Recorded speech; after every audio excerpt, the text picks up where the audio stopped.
Good afternoon and welcome to the University of Tokyo's International Symposium on the Future of Lunar and Cislunar Activities, co-hosted by the Institute for Future Initiatives and by the Science, Technology and Innovation Governance Program.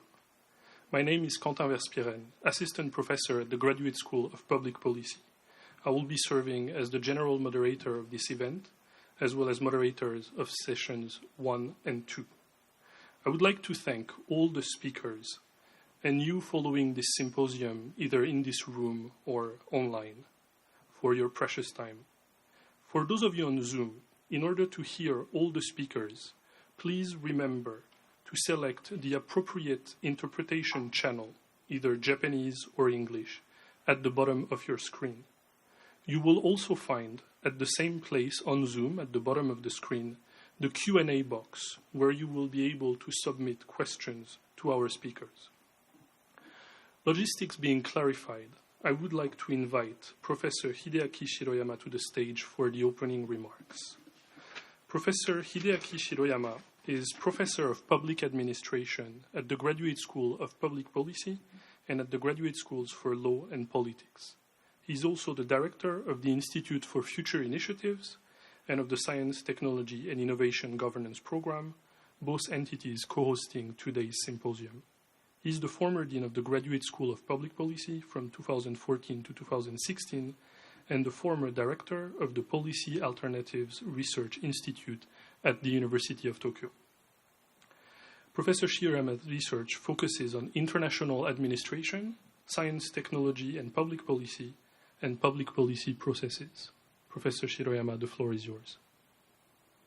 Good afternoon, everyone. And my name is Hideaki Shiroyama, a professor of public administration at the Graduate School of Public Policy and the director of the Institute for Future Initiative at the University of Tokyo, which is co-hosting today's event. First of all, I'd like to thank all the speakers and audience who participated in this session. We hope that this session will be a fruitful opportunity for our discussion. Using this opportunity, I'd like to explain a few words about the two institutes which is co-hosting this institute. The Institute for Future Initiative, IFI, was established in 2019 by integrating the existing organization, IR3S, which is working on the sustainability, and Policy Alternative Research Institute, working on the policy proposal. And it is expected to be a core organization that supports the Future Society Initiative of the University of Tokyo, which aim to accelerate the university-wide effort to promote and achieve sustainable development goals through interdisciplinary and transdisciplinary research. To create a sustainable future society, IFI makes policy and social recommendations on future societal issues and pursue research in collaboration with the stakeholders in society toward those goals. It is expected to serve as an international network hub, integrating university knowledge relating to the future society, and as a platform for collaborating creation between industry, government, academia, citizens to provide research-based alternative for the future societies. As one of the topics, IFI is engaged in the outer space governance research at the Technology and Risk Governance Division in the IFI. This is one of the areas. Now we are doing collaborative research with the Mitsubishi Research Institute, which is supported by the Ministry of Foreign Affairs in Japan.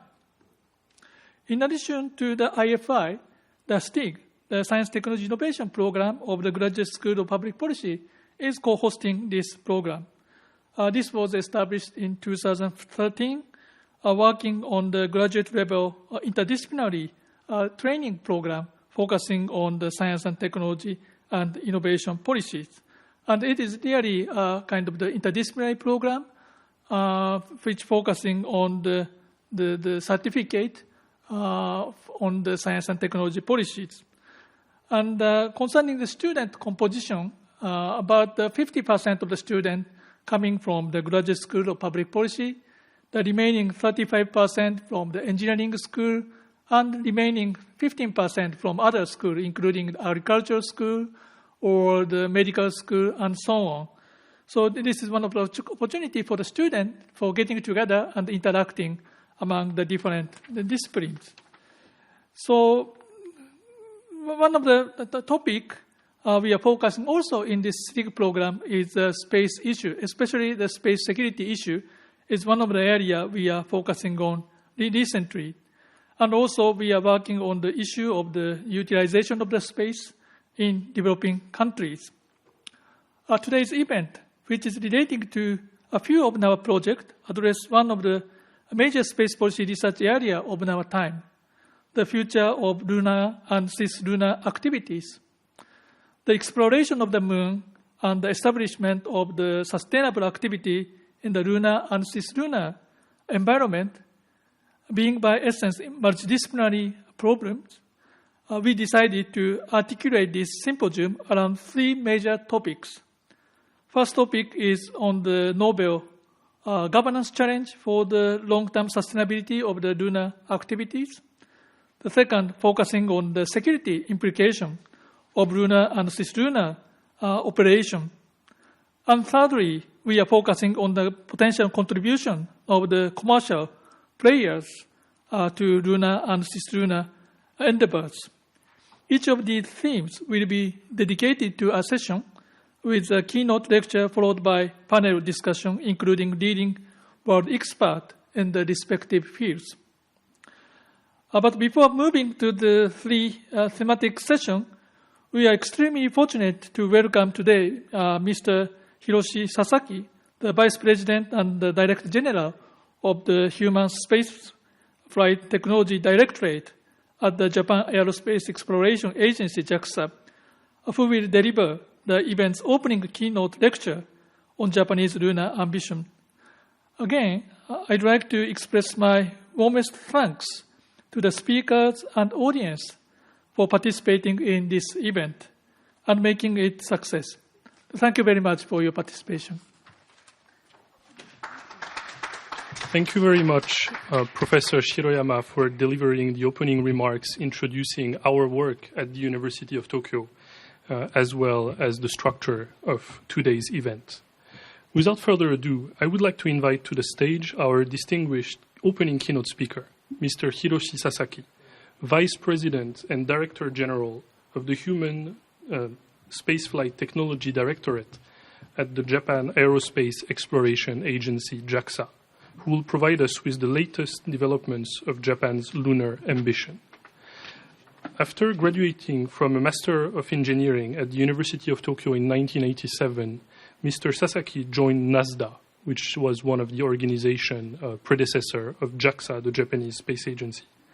And after assuming several leading engineering positions at NASDA and then JAXA, he was, and it is relevant to today's presentation, Director of the Lunar Exploration Program Preparatory Office and Director of JAXA Space Exploration Center, before becoming, as I said, the Vice President and Director General for Human Spaceflight Technology Directorate. He also received a commendation for science and technology by the Minister of Education, Culture, Sport, Science and Technology, and the award of the Japan Society for Aeronautical and Space Science. We will probably have a bit of time at the end for one or two questions, so do not hesitate here in the room to think about questions and people on Zoom to use the Q&A box. Thank you very much for being with us today. Mr. Sasaki, the floor is yours. Okay. Thank you for detailed introductions. I'm Hiroshi Sasaki, Vice President of JAXA, in charge of human spaceflight and space explorations. I'm honored to present JAXA's or Japanese lunar explorations at this great and high-level symposium. I will explain the NASA-led Artemis program, Japanese government response, and JAXA's lunar exploration plan.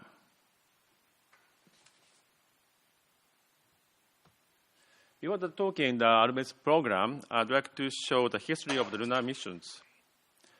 As you know, in 1960s and in 1970s, a lot of spacecrafts, even astronauts, was sent to the moon.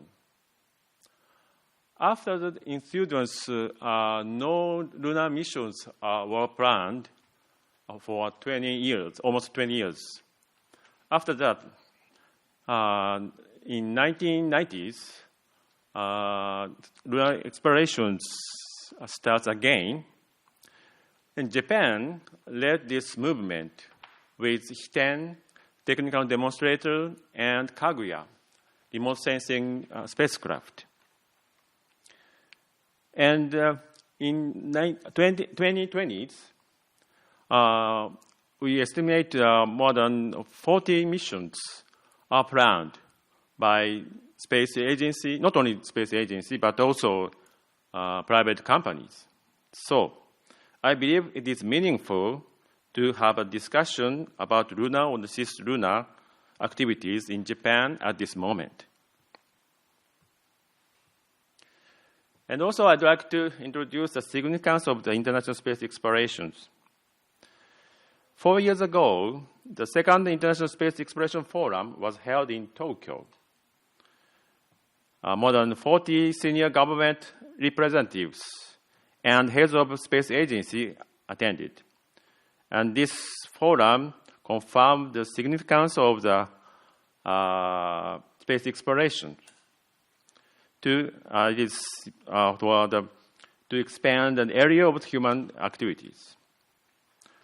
Also, it confirms that activities to gaining new knowledge, to generate the business opportunities, developing the cutting-edge technologies, and inspiring the young generations. Under the common goal, Japanese government has announced its policy to contribute to humanity and increase the international presence. Furthermore, in 2020, Joint Exploration Declaration of Intent Lunar Cooperation called JEDI were signed for the space explorations. Next few chart shows the Artemis program. First, I'd like to describe the Artemis program led by NASA. Artemis program is a collective term for all programs related to a human landing on the moon, including the Gateway, Space Launch System, Orion, Human Landing System, Commercial Lunar Payload Services, and other programs for lunar surface activities. In addition, NASA seeks to acquire the technology needed to achieve the manned landing on the Mars in the 2030s through sustainable activities on the moon. The implementation of the Artemis program emphasizes a collaboration between international partners and industries. This chart shows Artemis program planning process in U.S. First, former president directed manned lunar exploration 2017 December. After several discussions and studies, human landing on the moon in 2024 was announced by Vice President at the 5th National Space Council, 2019 March. In 2020, NASA released NASA's plan for sustainable lunar exploration and development, and White House released a new era for deep space exploration and development. I think Artemis program structure was established at this moment. Late 2020, then U.S. signed Artemis Accord and Gateway MOU. In 2021, U.S. President Biden and NASA Administrator Nelson announced to keep the Artemis program. This chart shows the early phase of Artemis program. Based on the NASA presentations, several missions are planned. Time flows from left to right. And Artemis 1 unmanned demo flight around the Moon will be launched soon. Artemis 2 crew demo flight is scheduled in 2023. First gateway flight, power propulsion element and habitation and logistic outpost will be launched in 2023 to lunar orbit. Then, human lander vehicle will be on the lunar orbit, and crew will be launched by Artemis 3, scheduled in 2025. The first woman and next man will land on the Moon. International Habitation Module I have and the robotics arm and other modules on Gateway will be launched later, and Gateway construction will be continued.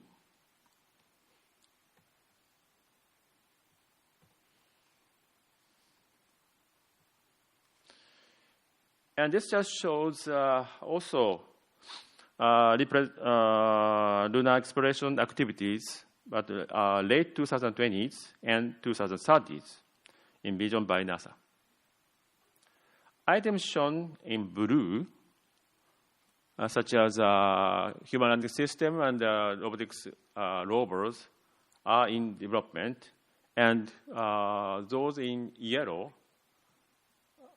such as a crewed rover or power and fuel plant, are under study. Following the Gateway missions, infrastructure necessary for the lunar surface activities will be gradually constructed. In the future, astronauts will perform the various activities on the lunar surface. They are expected to engage in exploration using crewed rovers and stay in a lunar base for an extended period of time.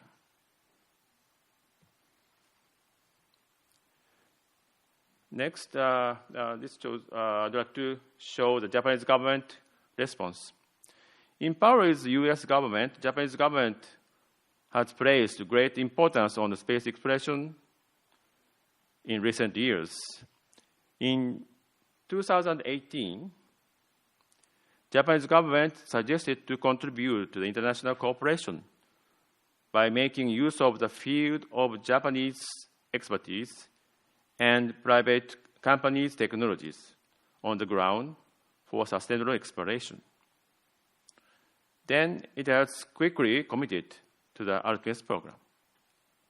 In 2019, according to the invitation of the United States, Japanese government announced the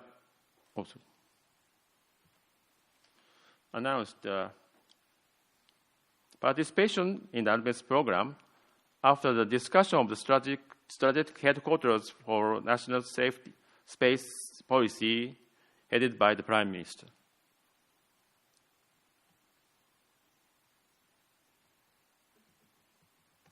He suggested technologies gained by Kibo and Konotori and in ISS will be used for the next human spaceflight cooperation. Furthermore, in 2020, Joint Exploration Declaration of Intent for Lunar Cooperation called JEDI and Artemis Accord, as well as the Gateway MOU were signed. These items were included in the implementation plan of Space Basic Plan. This just shows the Artemis Accords. In May 2020, NASA published the outline of the Artemis Accords as voluntary guideline to promote the Artemis program. In October 2020, the first 8 nations, US, Japan, Canada, UK, Italy, Australia, Luxembourg, and UAE signed this accord as a political declaration which is not legally binding.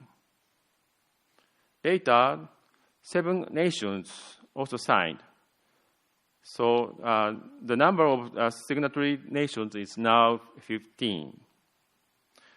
Artemis Accord aims to create a safe and transparent environment which facilitate exploration, science, and economical activities for the benefit of humanity and the cooperation of NASA and its partners, nations, and organizations, and based on the principle of the Outer Space Treaty.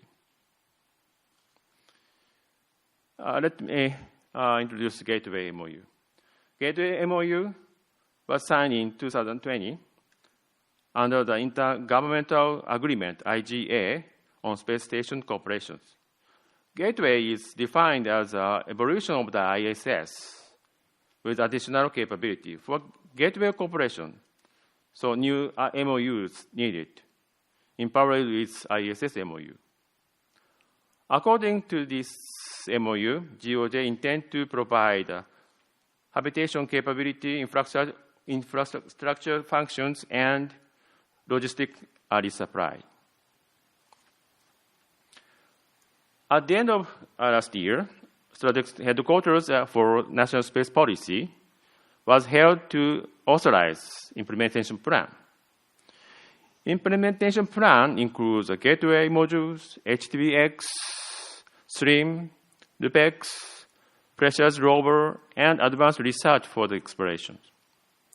And major point is securing the Japanese astronauts' opportunities for activity, including on the lunar surface, through participation in the Artemis program.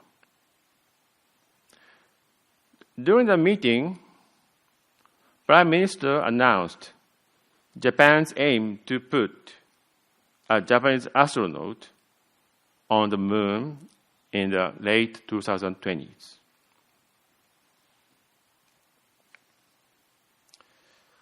Based on the Japanese government directions, JAXA actively participates in international space exploration and contribute to the human beings, making use of the science and technological expertise of Japan.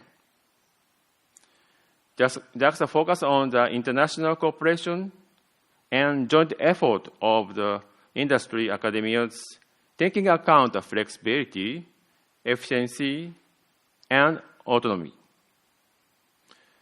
Domestically, Japanese government authorized JAXA's lunar exploration plan. This chart shows the JAXA scenario for overall international space exploration plan. There are 3 lines around the Earth, Lunar, and Mars. JAXA plans mainly to conduct a lunar exploration in near future. Lunar exploration's approach is step-by-step. Remote sensing, landing, rover, and full-fledged exploration. Gateway support the surface explorations. JAXA continue the activities in Rio to demonstrate the technologies and prioritizations for exploration. The technology demonstrated at the ISS are used for the lunar exploration, and technologies of lunar exploration will be used for Mars explorations.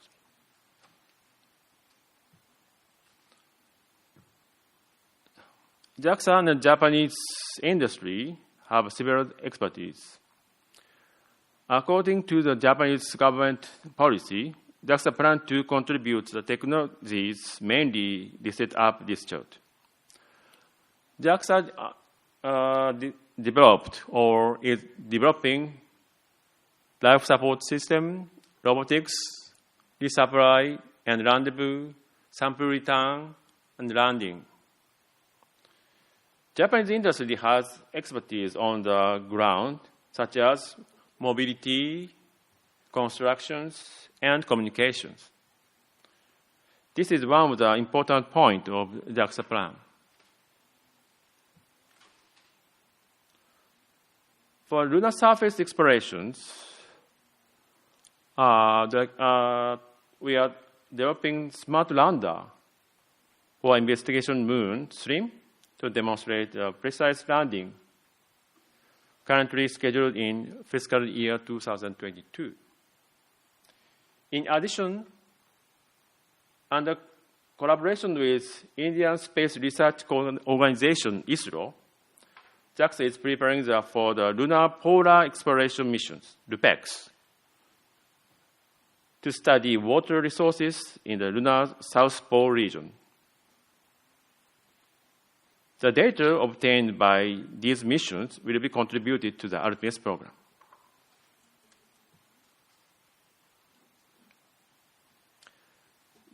This slide shows the overall configuration of Gateway, the outpost orbiting the moon, and also shows the HTBX.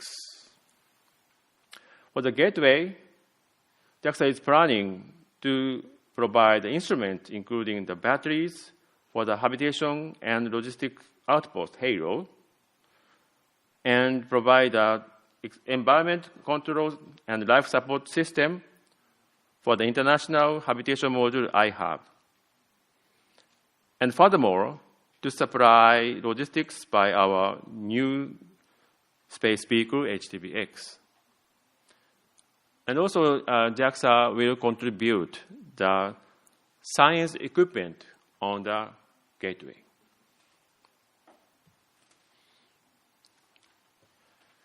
This chart shows JAXA's lunar roadmap for the exploration. After lunar surface robotics missions and Gateway activities, JAXA plans to proceed sustainable exploration on the moon. For sustainable exploration of the moon, where gravity exists, cooperation with non-space companies is anticipated. JAXA will lead in developing the space-specific technologies, while commercial companies are expected to establish technologies to explore, construct, live, and produce energy on the moon. JAXA is conducting a joint study of the Crew Pressure rover with Toyota Motor Corporation, for example.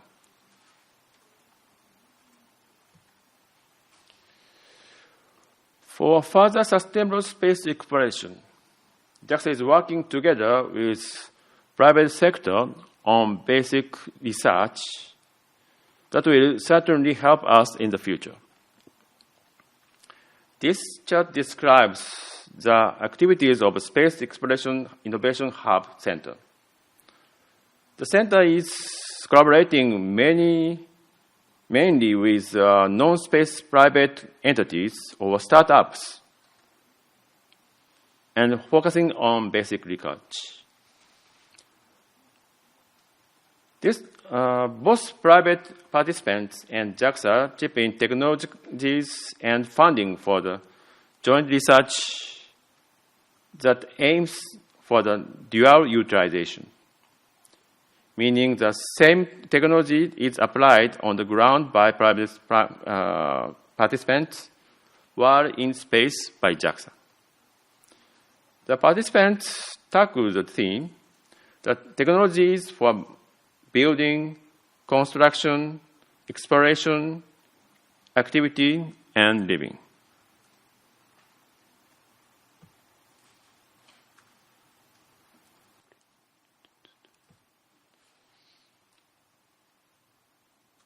And the Japanese government is also preparing the acceleration program for lunar missions. It is called Stardust Program. And JAXA is supporting these activities. And JAXA are conducting the civil aspect, and lots of ministries that have not rationally involved with space activities are all teaming up to support technological development for lunar exploration. The focal fields, including construction, navigation, and common communication, energy, food, and robotics. The results of this program are expected to accelerate the technological development necessary for the moon exploration.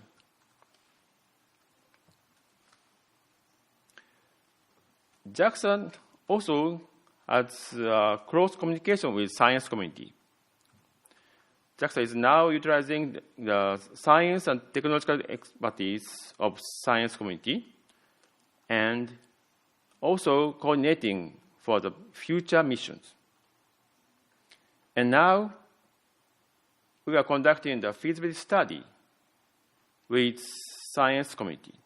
We called for a proposal of feasibility study for scientific research and technology demonstration missions on the moon, and we selected the 4 themes for lunar environment, observatory, lunar sampling, acquisition, and seismographic network. We will continue this call for a proposal to establish the meaningful missions on the Artemis program. JAXA is also collaborating with space agencies and supporting the roadmap of the worldwide space exploration. In 2007, space agencies started investigating a scenario for space exploration based on the international collaboration and necessary technology. This group is named International Space Exploration Group, ISEC-G. Now 27 organizations participate in the ISEC-G. JAXA often chairs these activities. In August 2020, a scenario of human lunar surface exploration titled Global Exploration Roadmap Supplement was published. The roadmap is supporting NASA's Artemis program.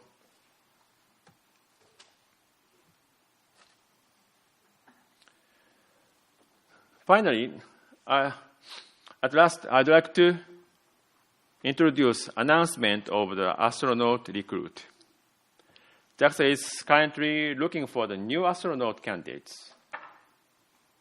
We are recruiting until March 4th. The field where new astronauts play an active role is the moon. For details, please see the special website and application guideline. We hope many of you might apply. Thank you for your attention. Thank you very much. Thank you very much, Mr. Sasaki, for this very detailed presentation and indeed great ambitions that Japan has for future lunar exploration. So we have a couple of minutes, so I would like to know if someone in the room has a question for Mr. Sasaki. Okay, so let me start while we have people. So you emphasize a lot the cooperation with other space agencies, the private sector, and also the science community.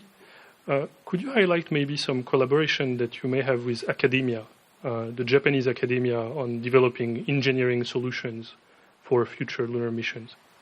Yes. So JAXA has an Institute of Space Technology and Science, and they cover a lot. These activities. Lots of universities participated that activities, and for example, the SLIM smart lander missions are developed by not only the JAXA ISAS but also the civil universities, and their technologies will apply the future landing system. Okay. That kind of collaboration is ongoing. Okay. Another question on the recent announcement of the first Japanese on the moon by the end of 2020. So this announcement of Prime Minister Kishida, is it based on existing agreement with the US on the fact that one of the US missions will have a Japanese astronaut? And if yes, do you have any idea whether, for instance, the first US mission back to the moon will have a Japanese participant? Yes, we have not signed a specific agreement, but as I mentioned, we have a JEDI